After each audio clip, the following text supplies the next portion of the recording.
Hábitos. Por que mudá-los é tão difícil? Temos um cérebro que nos conecta com o mundo externo. Ele é ávido por informações. O cérebro é um excelente gravador do ambiente em que vivemos. Uma vez que a informação chega ao cérebro, ele a grava. Ele está estruturado para permitir 3 funções básicas: pensar, fazer e ser. O cérebro tem estruturas que permitem essas funções, como o neocórtex, cérebro límbico e o cerebelo. São literalmente 3 cérebros em um.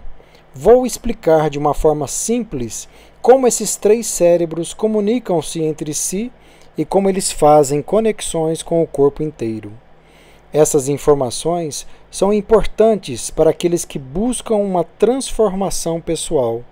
É o processo de pensar, fazer e ser que forma os hábitos, isto é, a programação automática e inconsciente pela qual coordena nossos comportamentos. Pessoas que já identificaram algum aspecto em si que sentem a necessidade de mudar e não conseguem. Aqui estão informações importantes para a transformação. Mudar hábito realmente não é uma tarefa fácil, mas extremamente possível. Quer entender o processo? Vamos lá então. Segure-se, pois depois desse áudio você não será mais o mesmo. Será uma pessoa diferente e bem melhor. Todo pensamento, aqui compreendido como uma onda de possibilidade quântica, utiliza uma sequência de neurônios, um determinado padrão de disparo, uma determinada combinação, produzindo uma certa informação. Pense em informação dentro de um campo quântico, unificado e interconectado. Enquanto onda, o pensamento é plástico e maleável. Você pode pensar o que quiser, na hora que quiser, quantas vezes você quiser.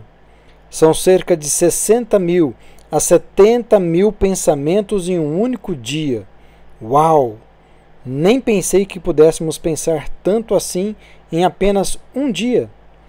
Cada um desses pensamentos escolhidos, selecionados, transmitem um conteúdo, uma informação. Agora estamos falando de sinapses, circuitos neurais, redes de neurônios cerebrais.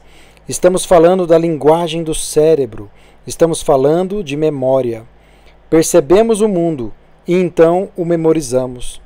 O cérebro, como gravador que é, grava o passado. Grava o passado? Aqui está uma chave importante na compreensão no processo de mudança. Às vezes, as pessoas ficam presas nessas memórias do passado. Elas estão reinformando e reforçando pensamentos, comportamentos e sentimentos. Dessa forma, repetidas vezes um mesmo pensamento, uma mesma experiência, uma mesma emoção durante um longo período, torna-se um hábito. Não percebem conscientemente o que está acontecendo. Ensinaram tão bem o corpo que ele tornou-se a mente mestra que comanda. Qualquer pensamento, de qualquer teor, alegria, tristeza, amor, ódio, ressentimento, perdão, qualquer pensamento produz uma química específica, neurotransmissores. É o pensamento onda transformando-se em pensamento partícula. O pensamento torna-se uma informação real no espaço-tempo. São milhares de neurotransmissores a cada pensamento. A simples leitura de uma frase em um livro requer quatrilhões de neurotransmissores.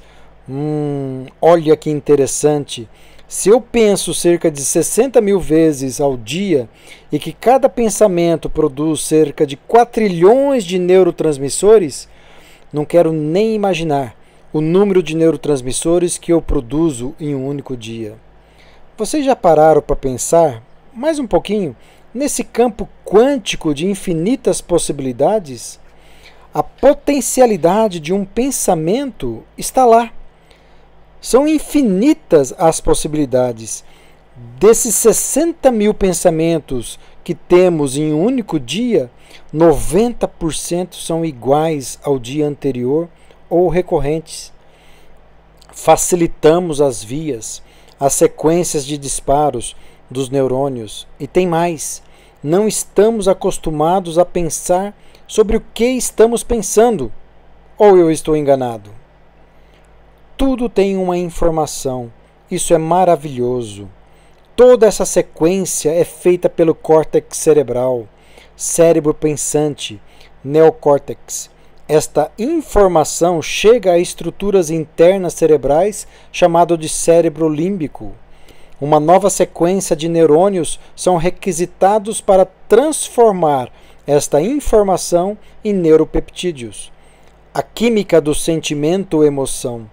Esses neuropeptídeos, por sua vez, estimulam centros hormonais específicos e, ao mesmo tempo, transmitem a mesma informação rapidamente pelo tronco cerebral em direção ao corpo inteiro. É a via rápida de informação. Os centros hormonais vão produzir substâncias informacionais, ligantes, chamados de hormônios, que entram na corrente sanguínea e também percorrem todo o corpo, levando a informação para as células. Qual informação? Aquela que você pensou ali em cima. Possuímos então duas vias de condução da informação que chegam ao corpo. Uma pela via rápida, através do tronco cerebral, coluna e corpo, e outra não tão rápida, através da circulação sanguínea corpo. Neste momento, você está tendo uma experiência, e o produto final dessa experiência é a emoção, sentimento. Produzimos também memórias desses comportamentos mediadas pela emoção. Essa memória é de longo prazo, duradoura. Uma carga emocional grande constrói uma memória de longa duração. Aqui temos outra chave para compreendermos o processo de transformação. Repetimos memórias emocionais, repetimos o passado, repetimos a mesma coisa dia após dia. Uma onda de possibilidade, pensamento e uma emoção, sentimento, chegam com seu teor informacional, alegria, ódio, tristeza, gratidão, ressentimento e etc. As células ao corpo todo. Circulamos informações. As células estão prontas para receberem essas informações. Elas produzem receptores específicos para receberem esses ligantes, esses hormônios. Ligantes e receptores formam o que chamamos de molécula da emoção. Agradecimento à pesquisadora Candace Pert. Elas tocam um acorde específico e sinalizam, adivinham quem? Os genes. Através de processos intracelulares específicos, os genes são sinalizados para produzirem aquilo que sabem fazer de melhor: proteínas. Nosso corpo é uma máquina de produzir proteínas. A pele produz elastina, o estômago produz enzimas, o pâncreas produz insulina e assim por diante. Vejam que fantástico isso! Os genes precisam ser informados para funcionarem. Eles necessitam ser ligados ou desligados. Agora, imaginem outra coisa interessante. Pensem quanticamente, pensem em energia. Associem energia com teor de informação. Como estamos sinalizando nossos genes? Qual informação? Qual energia? Alegria? Culpa? Ressentimento? Gratidão? Amargura? Perdão? Amor?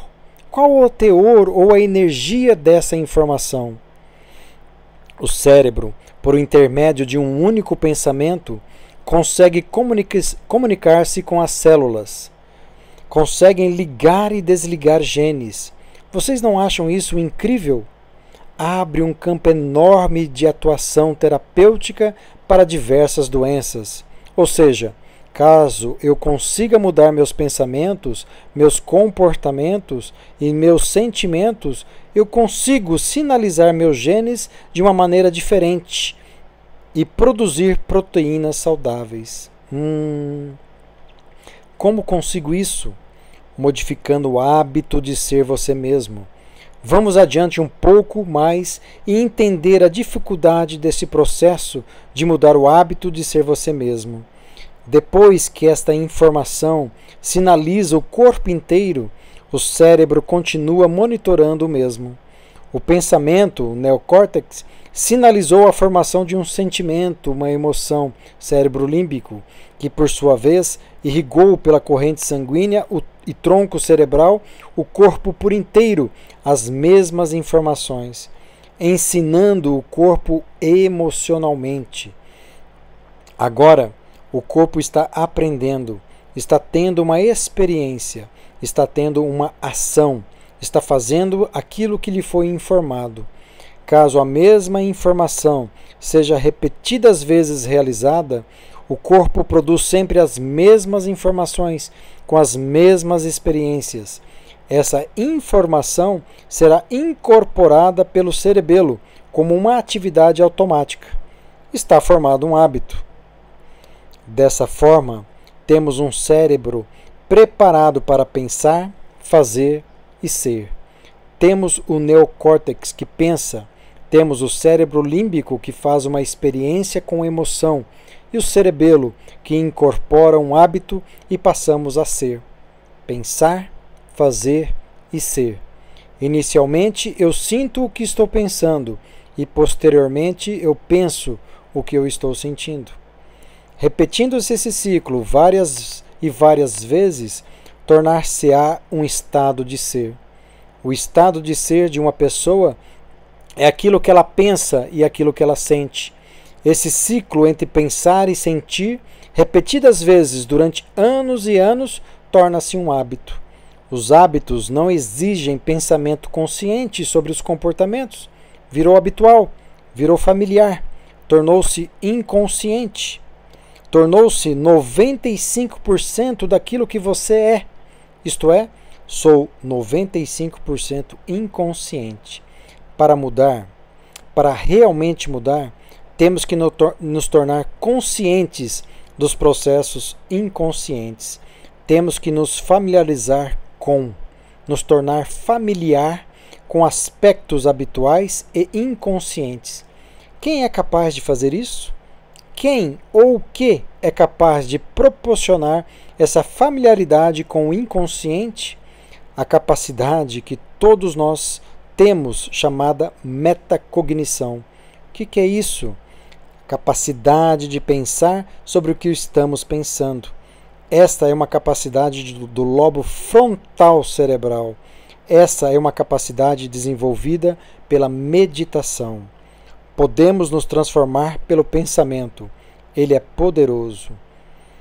Agora, você é uma pessoa diferente daquela do início desse áudio. Você disparou novos neurônios, produziu novos neuropeptídeos, circulou novas moléculas da emoção e sinalizou novos genes.